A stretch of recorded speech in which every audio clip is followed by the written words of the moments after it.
suis sûr. Monsieur le Président, valeureux assesseurs, après une année, 8 mois et 2 semaines depuis l'ouverture de ce procès, l'honneur m'échoit ce jour 11 juin 2024 pour exercer mon sacerdoce, poser le dernier acte de ma mission. En prenant la parole pour plaider la cause du président Moussa Dadis Camara, ce grand patriote, digne, méritant, je ne peux m'empêcher de renouveler la compassion de l'homme que nous défendons à l'endroit des victimes et parents des victimes des événements du 28 septembre 2009. Ce n'est d'ailleurs pas une nouveauté. Il a fait, lors d'une adresse à la nation le 29 septembre 2009, les preuves figurent au dossier de la procédure.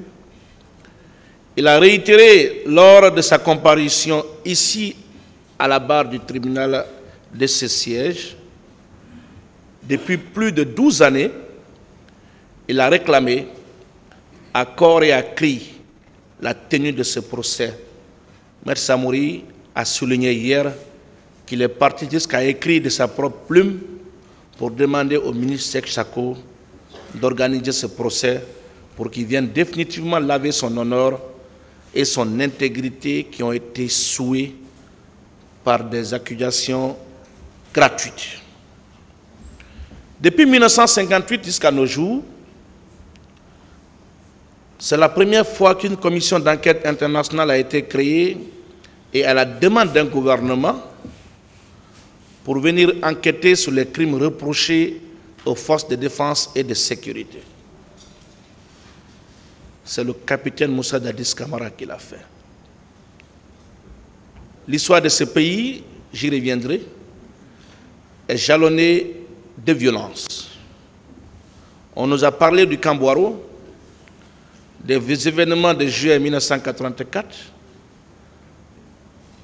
le 22 novembre 2007, le massacre de Zogota et d'autres exactions reprochées aux forces de défense et de sécurité. Jamais il y a eu une commission d'enquête nationale indépendante pour investiguer.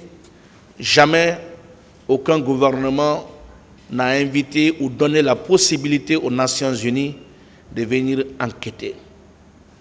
Il a fait de bonne foi. Il l'a fait parce qu'il était habité par l'esprit de justice. Il l'a fait parce qu'il est acquis à la cause des victimes de ces événements tragiques. J'y reviendrai. On nous a parlé de plus de 50 000 morts au Kambouaro.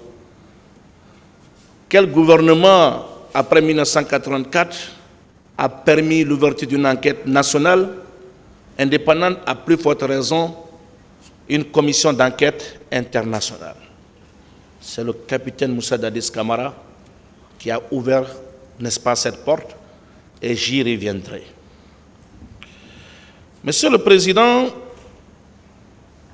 en procédant ainsi, le capitaine a voulu, en plus de rendre justice aux victimes, mettre un terme à l'impunité et permettre aux fils de ce pays de se regarder en face, se dire les vérités, de se donner les mains dans l'attente, le travail, pour rompre définitivement avec les fléaux qui gangrènent notre pays depuis bientôt 65 ans.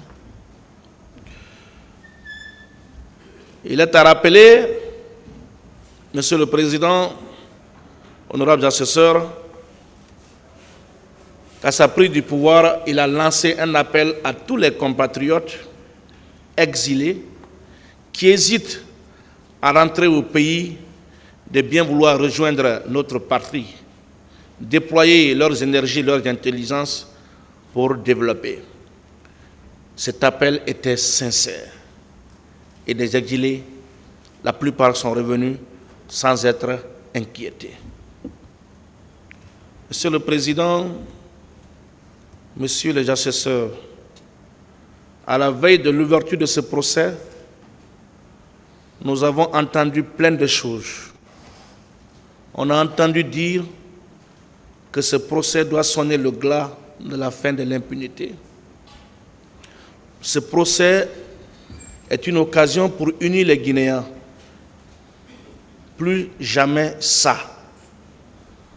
Mais ce procès a-t-il répondu aux attentes de ceux qui ont raisonné ainsi? Permettez-moi, Monsieur le Président, Messieurs les assesseurs, de vous dire personnellement que je suis quand même indigné après tout. Je dirais même que l'heure est grave. L'heure est grave, Monsieur le Président, Messieurs les assesseurs. Je peux sans doute me permettre que les atteintes extra-juridiques, je ne dis pas juridiques, extra-juridiques, les considérations qu'on pouvait attendre de ce procès en dehors du droit n'ont pas été à la hauteur de l'attente. Pour moi, cela a tourné au fiasco et j'en parlerai tout à l'heure, sans aborder, sans mettre en doute la crédibilité de la décision à intervenir. Je suis indigné, profondément indigné. Le 28 septembre 1958, date historique marquant le célèbre non à la communauté avec la France du général Charles de Gaulle, a été souillé. Ce jour 28 septembre 2009, décrété exceptionnellement, chômé, férié et payé, pour rappeler la mémoire de nos pères fondateurs, n'a pas plu à certains.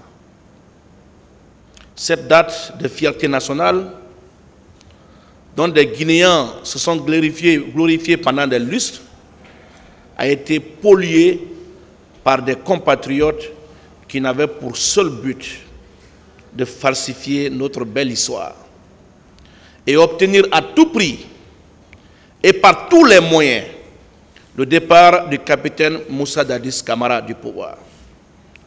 Ils l'ont fait pour avoir le pouvoir à tout prix. Et ils l'ont eu. Ils l'ont eu,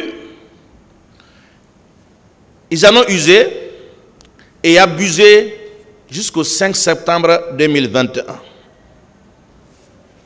Ce grand homme d'Afrique et du monde, dont le seul crime se résume en sa volonté de conquérir la souveraineté politique, économique de notre chère patrie et de lutter contre les narcotrafiquants qui avaient fait de la Guinée une plaque tournante du trafic international de la drogue, d'une part, et dans sa détermination de créer les conditions de la tenue des élections libres, transparentes, auxquelles il n'a jamais décidé de compétir, d'autre part, n'est que victime de son honnêteté, de sa franchise, de son patriotisme très passionné.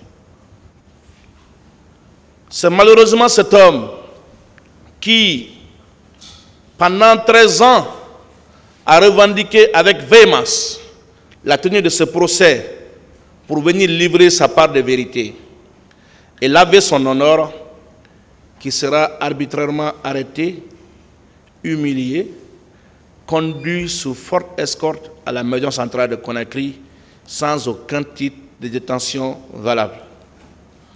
Comme si cela ne suffisait pas,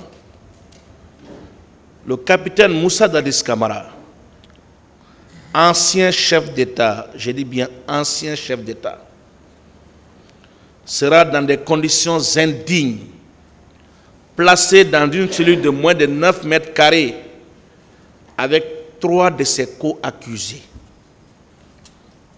4 détenus, parmi eux un ancien chef d'État dans une cellule de moins de 9 mètres carrés à la maison centrale de Conakry.